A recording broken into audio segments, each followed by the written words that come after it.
I am pleased to once again play host to Milton Friedman, who is now attached to Stanford.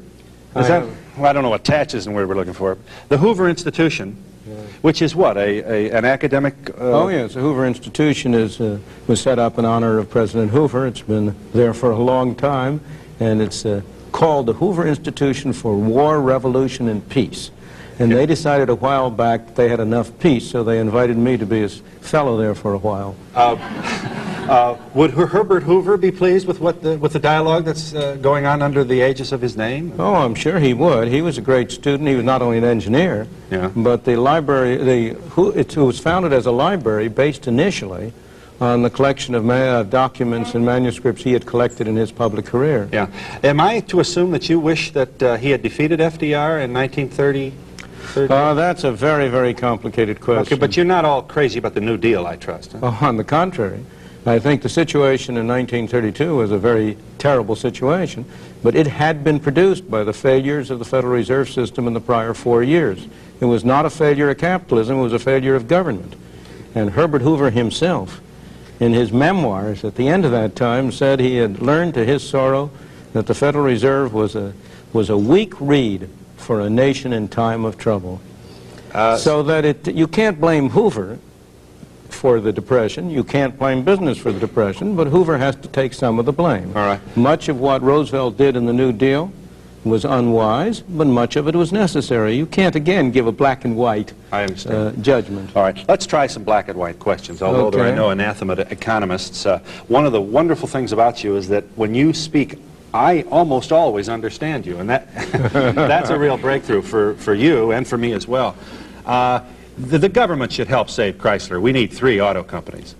The government has been helping to kill Chrysler, but it should not help to save Chrysler. Of course not.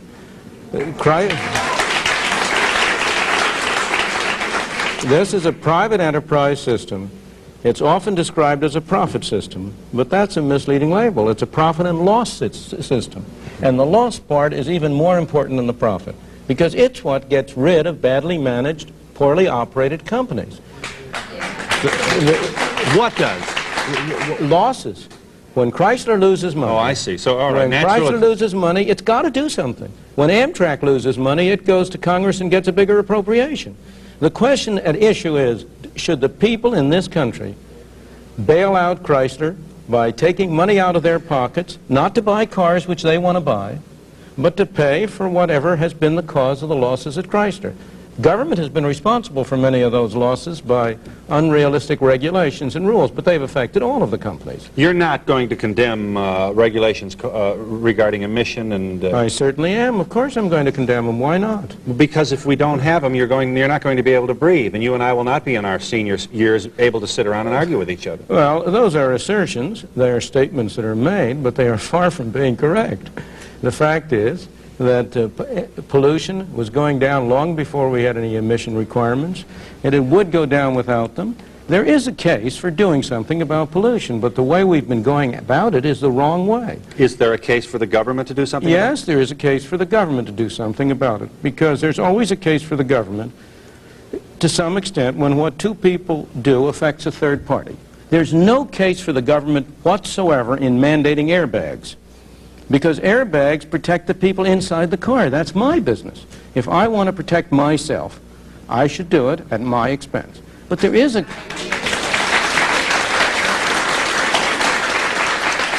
But there is a case for the government protecting third parties, protecting people who have not voluntarily agreed to enter. So there's more of a case, for example, for emission control than there is for airbags. But the question is, what's the best way to do it? And the best way to do it is not to have bureaucrats in Washington write rules and regulations saying that a car has to carry this, that, or the other. The best way to do it is to impose a tax on the amount of pollutants emitted by a car and make it in the self-interest of the car manufacturers and of the consumers to keep down the amount of pollution in that way. But how would you put a monetary value on particulate matter which is emitted from the end of an exhaust pipe? You do it now. What do you mean, how do you do it? You now require people to spend something like $500 per car for the purpose, supposedly, of reducing particulate matter, which means for the purpose of giving them an incentive to disconnect the equipment that's supposed to reduce pollution. You mean the owner? People are going out of their way. Yeah. Same with the buzzer. I assume that you... have you ever met Ralph Nader? Of course, I've debated Ralph Nader many times. And I assume you feel that... what is it that troubles you about him? I think he's wrong.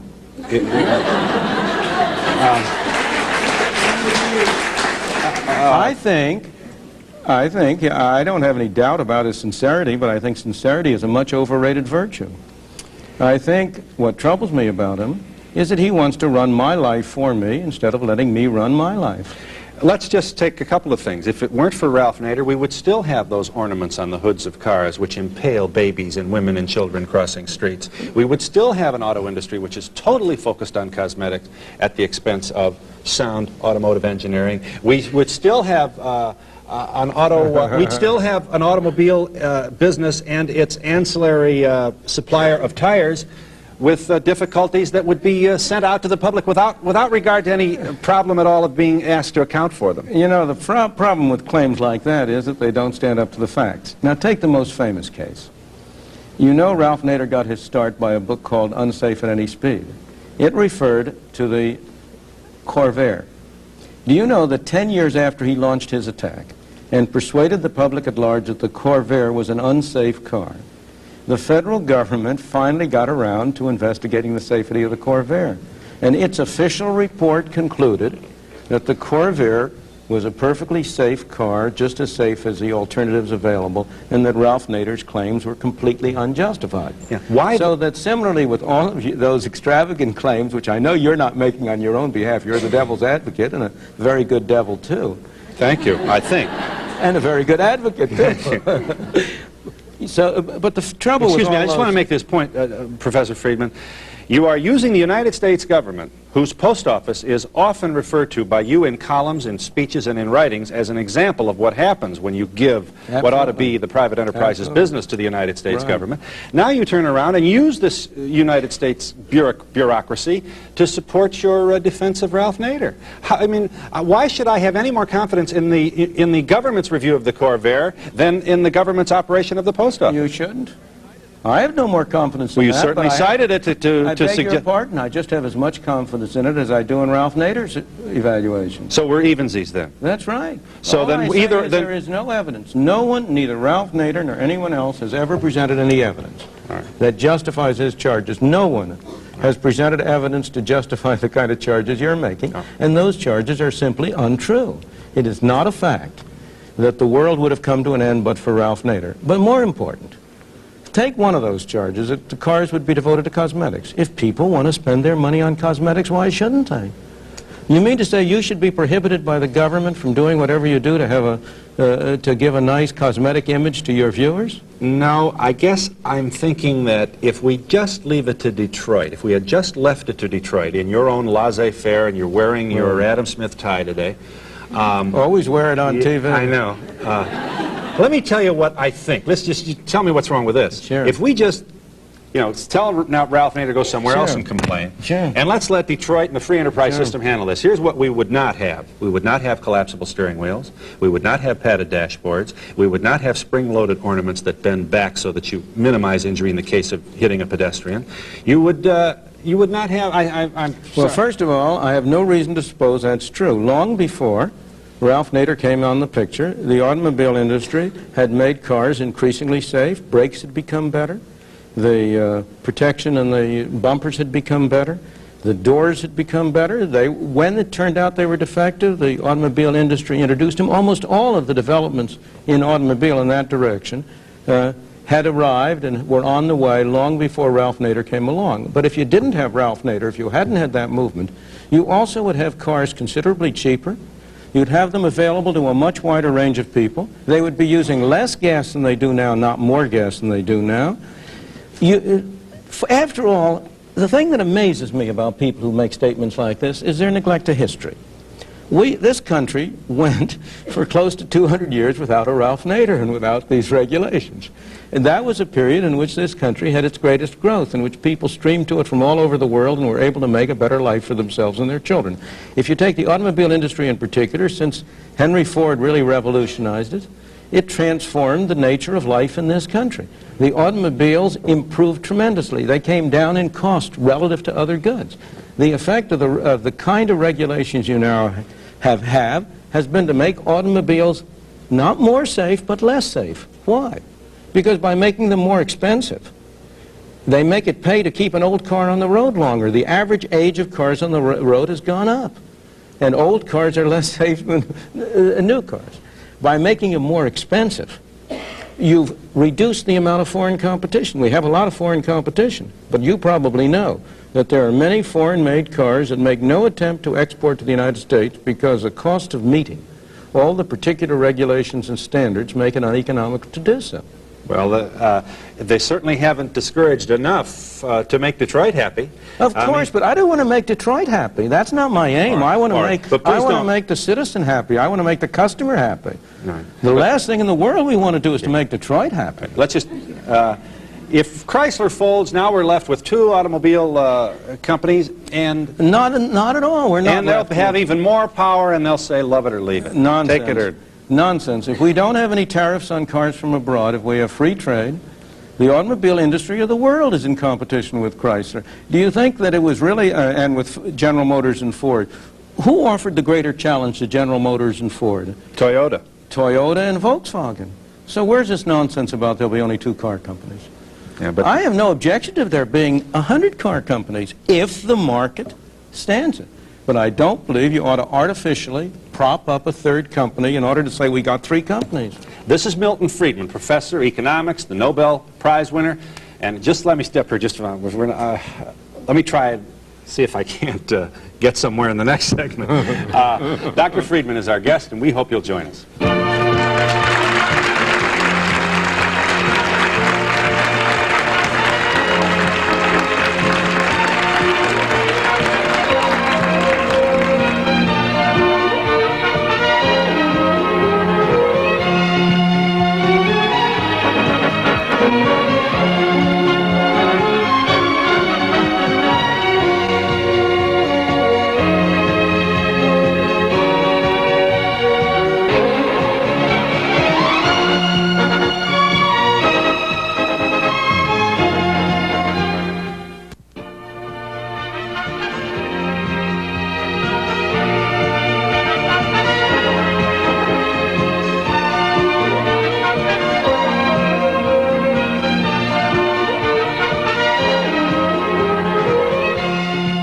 Let's just review for a second, because and I don't want to bore you to death here, but this is really, I am fascinated by the dialogue, and just to characterize Dr. Friedman's position, which I should let him do.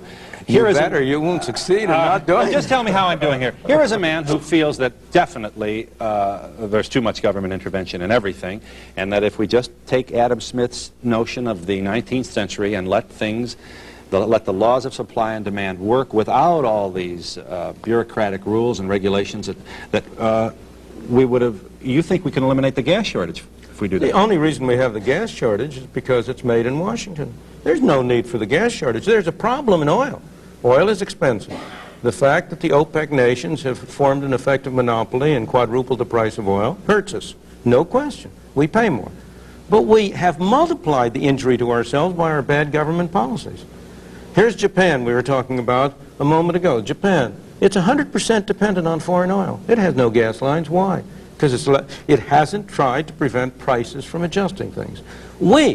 If the OPEC nations had been hiring our energy regulators as their agents, they couldn't have done a better job. They couldn't have done a better job, but they didn't have to. They got it for free.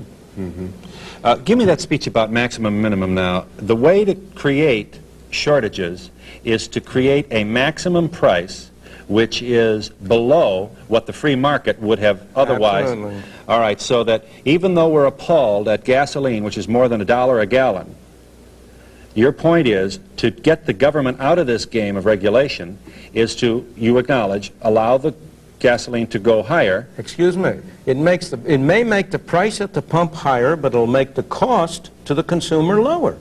Who do you suppose is paying the over $10 billion a year budget of the Department of Energy, which amounts to 9 cents a gallon for every gallon of gasoline we consume? Yeah, I saw you. Can you prove that? Of course. 9 cents a gallon for Of course. Are there 20,000 people in the Department of Energy? Yes. 20,000 people. All of them making trouble. All of them pay. Let me give you a very simple example because it's hard to go on. Here's Canada next door. Why is it there are no gas shortages in Canada and the price of gasoline in Canada is lower than it is in the United States? Canada's in competition with the world, but it doesn't have the same kind of Department of Energy we did. If we had no price controls, you have to ask where you start. If right now the only thing you did was to eliminate the price controls, the price of gasoline at the pump would go up. Right. If simultaneously you also decontrolled crude oil and eliminated the regulation over the oil industry in this country, the price of oil would go down because you would unleash the productive potential of the American oil industry. Explain to me why it makes sense to propose that we produce synthetic fuels at costs estimated up to $40 a barrel while we will let people who pump oil out of the American land, oil well, some of them can only get less than $6 a barrel for their oil. Others can only get $14 a barrel, but we're going to spend the taxpayers' money to produce $40 a barrel oil. Is that sensible? You're saying that they get that because of regulation. That's all they get because of regulation. Yes, the regulation, the Right. limit on the price fixing, the limit on the price which they may receive for oil. Now, where do you suppose the difference between that price and the world price goes to? Okay, let me just, how do you speak to this nightmare? Let's do your thing. You're a czar. We'll make you a czar, and you're going to say, look, the free enterprise system is going to work. I'm not crazy about the OPEC monopoly either, but this is the facts of life. It's the geography, and it's the way we got to play this game. And let's let it happen as it happens. $3 a gallon. Now, we have truckers shooting each other right now because of their frustration out of their inability to pay the... Excuse me. The only reason they're shooting each other is because the government won't let them be free to set their prices. You have the ICC, the Interstate Commerce Commission, in turn fixes their prices. The Interstate Commerce Commission, in turn, decides who may and may not haul freight. Do you know that if you want to haul freight between certain places, you may have to buy the rights from a company that doesn't own any trucks? There are many people in this country who get income out of the accidental fact that they own ICC licenses to transport goods between point A and point B, which they don't use, but they rent out for others to use. The total cost, the total value of all of those rights, a purely artificial monopoly value that has no economic counterpart, is in the billions of dollars. So if you could simultaneously reduce the cost of trucking as well by simply abolishing the Interstate Commerce Commission. You want to do that too? Of course. Now we've got all... But now, wouldn't the result be chaos with trucks coming from all different directions and obviously... Obviously not. No. Why would the result be chaos? Trucks aren't going to come from all different directions and bump. Quite the opposite. I don't mean bump. I mean in the sense that... But I would say... I'm moving into the... aren't you troubled by multinationals and the size of companies? And that's not what Adam Smith meant.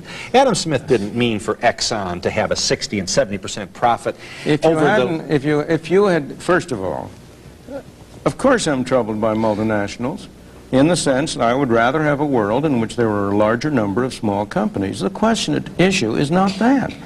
The question is, what are your alternatives and how do you promote such a world? One of the major reasons you have multinationals and large companies now is precisely because of the role which government plays. Here is Chrysler. Get back to it. The chairman of Chrysler is spending full time, has hired a whole group of lobbyists in Washington. He is engaging in a political campaign to get the government to bail him out. Now, is that a productive use of effort? If he weren't doing that, if he isn't bailed out, will the effect be that Chrysler will disappear? Not at all. Most bankrupt companies come back into operation with a new management and a clean financial slate and are more efficient. The fact that Chrysler goes bankrupt doesn't mean that his factories are going to go up in smoke. If they're worth using, they'll be bought by other people to be used. Like GM? And in fact, you'll have a strong... They might be. Doesn't that bother you? As compared with what? As compared to have the government own the factory and produce it? You know, can Sears buy Kmart too in your Of course. You think so? Sears has been one of the great protectors of the consumer all during its existence. As a matter of fact, you say, can Sears buy Kmart? The way Kmart has been growing, the question is going to be, can Kmart buy Sears? Yeah. But all right, but and that's an example. Now take that. In other words, you really want the Justice Department out of this too, huh? I mean, you don't have any problem at all with a the most effective antitrust measure you could take in this country would be complete free trade. And the biggies will eat up the little ones? That is not We've true. already seen the demise of them. Excuse me, that has never happened. There have been very careful studies made of what has happened to the concentration of industry in this country over the past 100 years. And except in those areas where government has stepped in, it is not true that the biggies have eaten up the smallies. In fact, it's often been the other way. And Kmart is a good example. It started from nothing. Sears was already a major conglomerate. And Sears has been losing ground and going downhill, and Kmart has been rising. All right, just one question before this audience is anxious to ask you. When you sit in your study and throughout your career as a professor, you've met students and you've probably dealt with every kind of question, stupid through. I guess I want to know whether you've ever been tempted to become politically revolutionary. Here's my question. When you see around the globe the maldistribution of wealth, the desperate plight of millions of people in underdeveloped countries, when you see so few haves and so many have-nots, when you see the greed and the concentration of power within, did you ever have a moment of doubt about capitalism? And whether greed's a good idea to run on? Well, first of all, tell me, is there some society you know that doesn't run on greed? You think Russia doesn't run on greed? You think China doesn't run on greed? What is greed? Of course, none of us are greedy. It's only the other fellow who's greedy. The world runs on individuals pursuing their separate interests. The great achievements of civilization have not come from government bureaus. Einstein didn't construct his theory under order from a bureaucrat. Henry Ford didn't revolutionize the automobile industry that way. In the only cases in which the masses have escaped from the kind of grinding poverty you're talking about, the only cases in recorded history are where they have had capitalism and largely free trade. If you want to know where the masses are worst off, it's exactly in the kinds of societies that depart from that. So that the record of history is absolutely crystal clear, that there is no alternative way so far discovered of improving the lot of the ordinary people that can hold a candle to the productive activities that are unleashed by a free enterprise system. But it seems to reward not virtue as much as ability to manipulate the system. And what does reward virtue? You think a communist commissar rewards virtue? You think a Hitler rewards virtue? You think, excuse me, if you'll pardon me, do you think American presidents reward virtue? Do they choose their appointees on the basis of the virtue of the people appointed or on the basis of their political clout? Is it really true that political self-interest is nobler somehow than economic self-interest? You know, I think you're taking a lot of things for granted. And just tell me where in the world you find these angels who are going to organize society for us. Well, I don't even trust you to do that. Let alone myself. One of the nice things about having your own show is when you're able to say at any time, we'll be back in just a moment.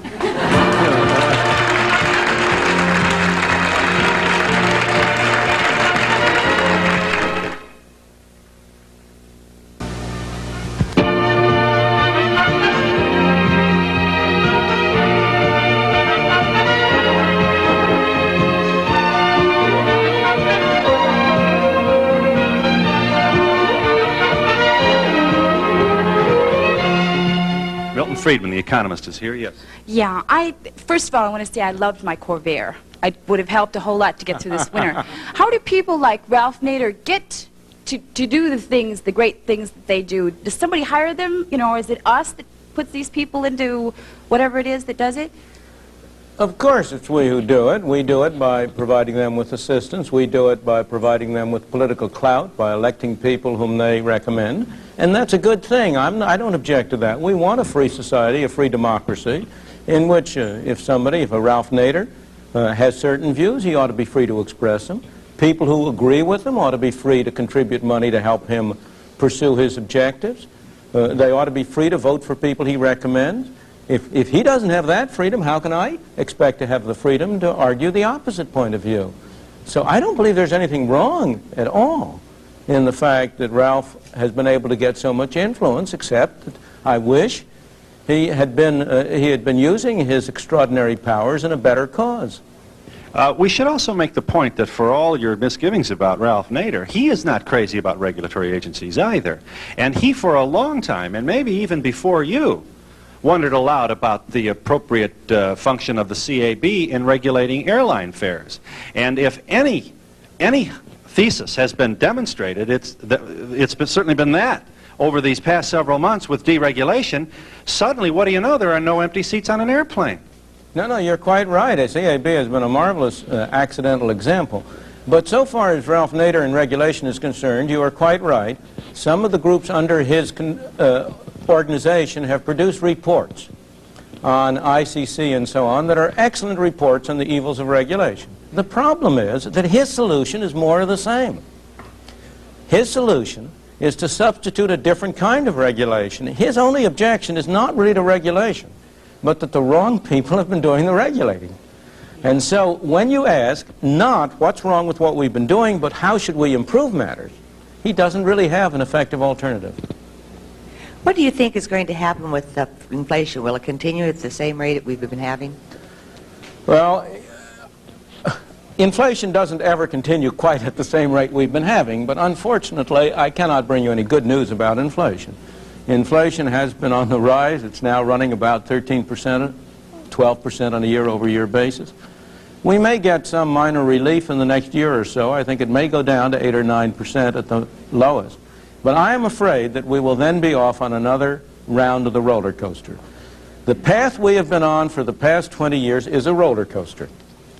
We get up to a peak, we come down, we get up, but each peak is higher than the prior one, each trough is higher than the prior one. And until the American people have the political will to stop it, that's going to continue. Give us the will. Tell us how we get that will. There's only one way you can stop inflation, and that's by having the government create less money and spend less money.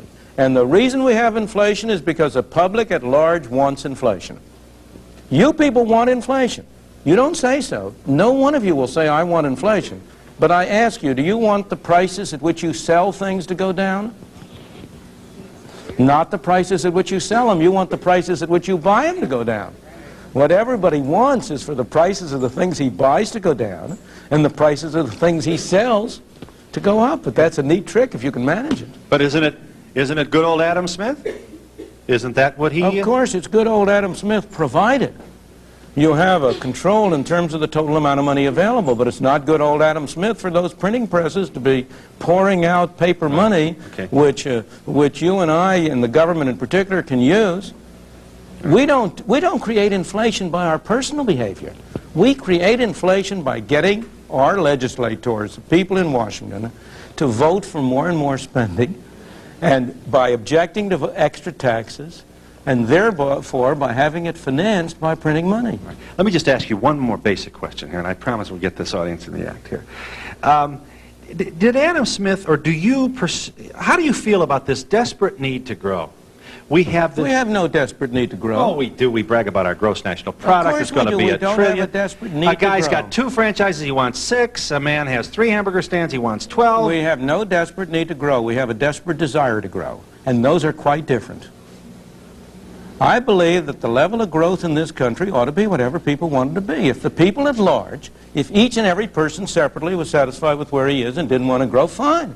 I have no objection. I don't want to impose growth on anybody. I want people to be free to pursue their own objectives. But it so happens that the American people have been a very dynamic, forward-looking people, and they have wanted to improve their conditions. But they haven't been wanting to stay But does still. numbers necessarily improve it? Hasn't the last 30 years demonstrated that that hasn't worked? No, we haven't had an increase in numbers, and the last 30 years has not demonstrated that. Most people in this country are better off today than they were 30 years ago, although they're worse off than they were 6 or 7 or 8 years ago. All right, just one, let me chase you down one more time on this. General Motors wants to grow as well. That's okay with you. Of course. They have a natural desire to grow, huh? Right. Okay. But other people have also a natural desire, and other people check it. The check to General Motors growth is Toyota and Volkswagen. It's Checker Cab. Well, I think it's interesting that the checks have American come Motors. from outside this country. They by and large. haven't always come All right. from outside But the point I'm making is General Motors has more power to grow. No. General Motors cannot get $1 out of your pocket unless you voluntarily pay it over. The government can, and that's the fundamental difference. All right, here's where I'm going with this. You give me a hard time trying to get there, but I think as General Motors grows, I see the possibility of abuse. Or as any company grows, as the Donahue Show grows. Suddenly I decide I've got all the answers and start preaching. Absolutely. Now your point is some guy will come along and shoot me down pretty good, and I lose, and that's the way the system. The bigger they are, the harder they fall. Good, gotcha. W.T. Grant, being an enormously big company, didn't keep it from going bankrupt. The New York Central, being a big company, didn't keep it from going bankrupt. Chrysler Corporation may be the third automobile company, but it's a $13 billion company. It's one of the biggest companies in this country. That isn't going to keep it from going bankrupt. Here's the killer, though. When somebody does come along with a better mousetrap, the multinational mousetrap company buys it.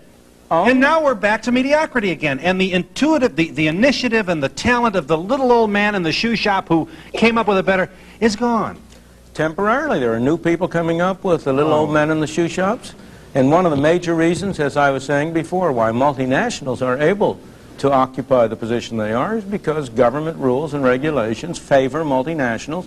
Almost all government regulation favors big companies over little companies. And you think Exxon ought to be able to buy Reliance Electric? Of course. And what else you want them to buy? The hotels too? I mean, well, where are we going to stop? Look, if you say to Exxon, look, one thing we're going to do is to make it impossible for you to make any money producing oil.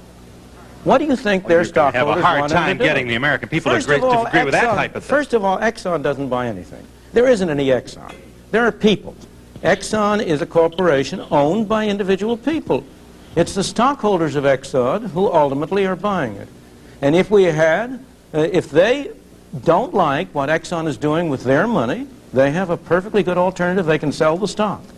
And as the stock went down, if the stockholders didn't like it, it would pay somebody to change the policy which Exxon is following.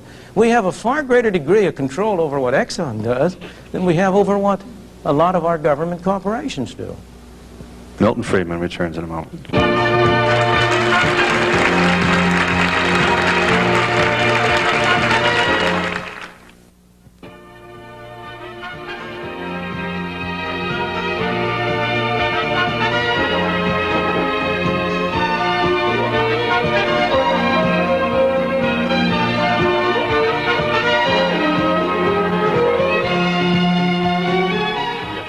Dr. Friedman, you've spoken a lot today about corporations. What does the average citizen do to help the inflation or to fight it? There is nothing the individual citizen can do to help or fight inflation in his personal behavior. All attempts to tell you it's the consumer who's doing, the wasteful consumer who's producing inflation is an attempt by the government to shift the blame to somebody else. As a citizen, you can do a great deal. As a citizen, you can exercise your influence on your congressman at the elections to try to elect people who are committed to cutting government spending. As you may know, a group of us have been working for a long time on constitutional amendments to set a limit to total spending. Such amendments have now been passed in 5 states. We're working on a federal amendment, an amendment of the federal Constitution that would give the federal government a budget. I think the most important single step that can be taken to stop inflation is to cut down government spending. And you can play a role in that. Your personal life, you cannot do a thing, and don't let anybody kid you. Mm-hmm. Yes. Good question. I worked for Sears for 2.5 years, and every day I went past a little board that said Kmart 31, Sears 19, 21. And I was just wondering, What Well, happened? what do you mean, the price of the stock? Yeah? Yeah, they quoted it, and it was Yeah, I just, know. I've seen it all the time. And I was in profit sharing, and I kind of started to wonder, with all Sears pushing to sell and to produce and just to be marvelous, what happened? Why is Kmart? Why is Kmart? I'm not a business expert. I don't know why Kmart went ahead of Sears. If I knew that, I'd be in a different business. All I know is that they managed to appeal to the consumer. They made better decisions about what products to sell than Sears did. Now, who was responsible or why? You'd have to be an expert. In a way, I'm not. Kmart was better at discounting than Sears. Well, fine. That's what consumers wanted. Fine. Then they served the consumer. Didn't when Sears decided that it would approach or broach the issue of the arena of discounting, their sales shot up. Well, they still but their profits diminished. I don't know anything about the details. For all I know, Sears is streamlined. It's going to go and beat Kmart. I don't have the slightest idea. Let the market decide. The oil-rich Arabs are buying an awful lot of businesses in this country and farmland and things. Do you think it'd be wise for this country to institute law like Mexico did in the 50s and 60s, where it required that any company and land had to be at least over 50% owned by residents in the country? I believe in individual freedom on an international basis and not on a national basis. I think you ought to be free to buy land if you want to in Mexico or anywhere else. And I would like those governments to let you. This country did not become great by preventing people from coming here from abroad and buying land and setting up businesses. Quite the other way around.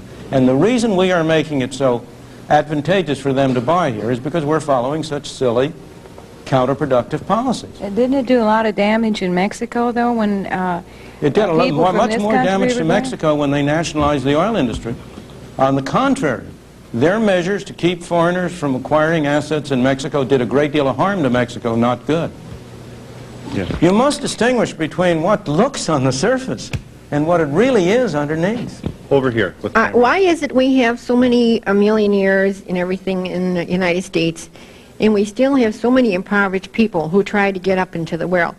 Why is it we have this lack of money where people who can't support themselves decently and get a decent job, where all these big men are up on top making oodles and oodles of money? They don't need it.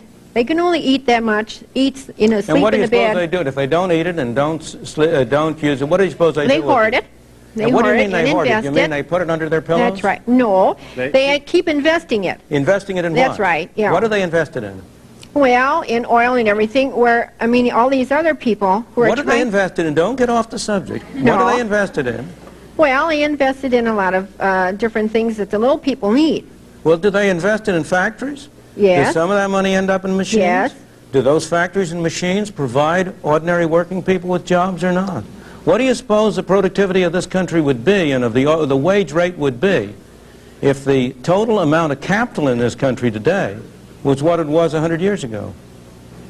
Where do you suppose the improvements in productivity come from except from the investment by people of their savings? But let me go to your fundamental question. First place, nirvana is not for this world. There is no paradise. Of course we've got a lot of people who are poorly off. But if you look at it over time, if you get a sense of proportion, the well-being of the ordinary people has been the main thing that has been improved by economic progress and economic growth and development. And most residual hard cases of poverty today are the result, again, of a failure of government. Why do we have a black teenage unemployment rate in 30 to 40%? Because of two failures of government. One, a failure to provide decent schooling, which is a governmental responsibility. Has been, whether it should be or not, it has been. And second, because of a minimum wage rate, which prevents those kids who haven't had decent schooling from getting jobs at low pay at which they can earn the skills on the jobs that would enable them to rise to higher pay. If you look at the sources of poverty, you will find most of them are derived from what I regard as wrong-headed government policies. Well, I'm trying to look ahead because I'm almost going to retire. Yes? And it's pretty Social hard Security making is it a go very- now before, you retire. You're covering a lot of issues here. I might say, if Phil will pardon me, I'm going to cover all of these issues. Yeah, Much please more let's get this extent- plug in because it is an important program which is That's all I need. Is this one is going to compete now with guess who? He's got his own TV show. I mean, I'm not insecure enough. This is on PBS, and your first show is in January. January 11th. There will be 10 one-hour shows covering all of these issues in considerable depth. Half-hour documentary, half-hour studio discussion with people from the other side. I may say we invited Ralph Nader, but I don't believe he's accepted. Just before we break here, and we have to, I want to make sure I understand you. Because the government sets a minimum wage, what does McDonald's do? McDonald's? It can't hire as many teenagers. It improves its capital equipment to serve. It does less business because it has to charge higher hamburger prices. In the absence of a minimum wage, McDonald's would be able to offer a larger number of jobs to a larger number of youngsters, and they would be able to acquire some skills. And not only McDonald's. So we hire more people get work. Younger people. The younger people would work, and they'd get a chance to develop their skills to become productive members of society instead of being driven into a cycle of poverty and of welfare, which is absolutely deplorable. Milton Friedman, the economist, returns in a moment.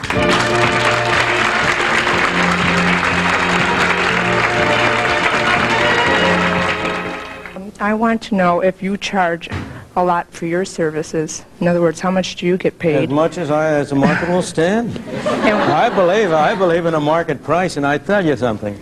I think people value what they get at what they pay for it. And what are you doing with your money? That is my business and not yours.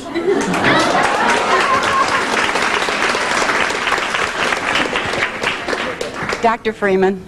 Yes. I'd like to know your view on the busing situation, especially with the gas situation. Of course, I'll be glad to tell you my view on the busing situation. The general, very little time, the fundamental idea is that people should be free to choose. That's the title of our TV series, incidentally, is Free to Choose. They should be free to choose whether they want to send their child to this school or that school or any other school. And the way to do it is to introduce a voucher scheme so that people can have freedom to choose. I am not in favor of compulsory busing. I am not in favor of compulsory integration. I am in favor of freedom. What'd you say about voucher?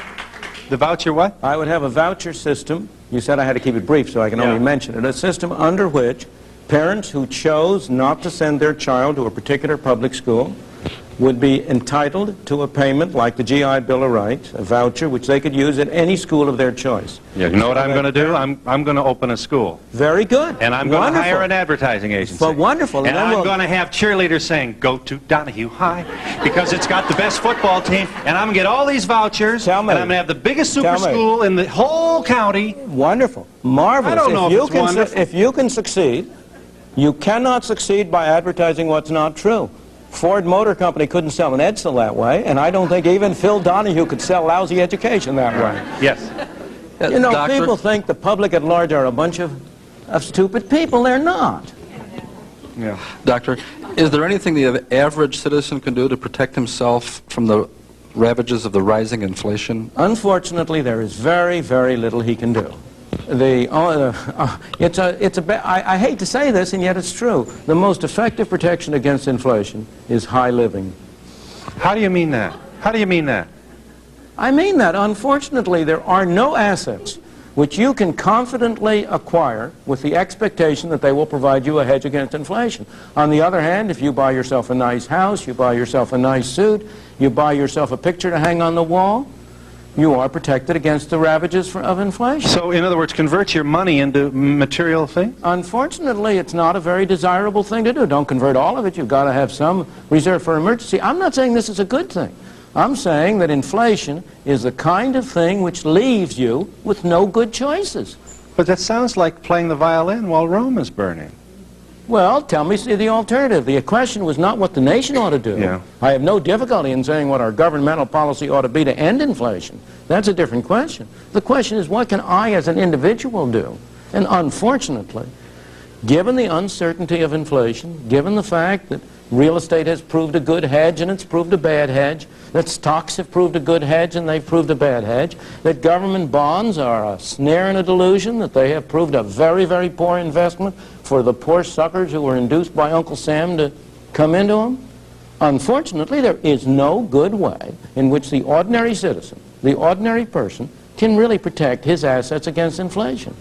Dr. Friedman, I wanted to point out that a lot of people will agree that medical care costs are terribly expensive these days, and some hospitals that I know of, particularly in the South, have cost containment programs that are voluntary. Are these feasible? And if they are, why don't other businesses start them?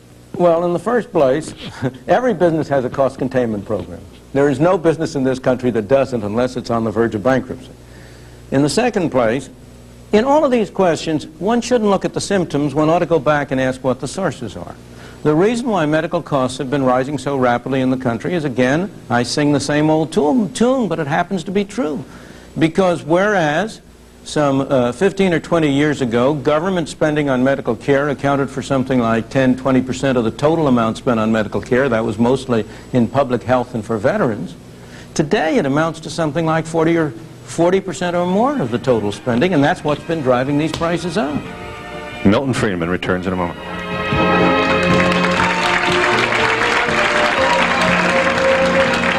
You'd be against mandatory wearing of helmets for motorcyclists, too. Of course. I think people ought to be free to do what they want. What's wrong with why can't the government be paternalistic and maternalistic and care for its citizens? Well, that depends on what kind of government you want. Of course it can be, but it turns out that the paternalism tends to serve the interests of the people who are being paternal and not the people whom they are supposedly protecting. And it's expensive, too. I am not, don't misunderstand me. I'm not against all government measures. I'm not an anarchist. I believe we need a government for certain basic functions. We need a government to protect this country from foreign enemies. We need a government to protect me from being bashed over the head by you. And because you can find some valid function of government doesn't mean that everything government does is valid. And the problem today is not that we have too little government, but much too much government. Milton Friedman can be seen on PBS next year in several one-hour shows. Many thanks to this Nobel Prize winner for bringing his enthusiasm to our show, and thank you for your participation. Have a nice day, everybody. A year ago,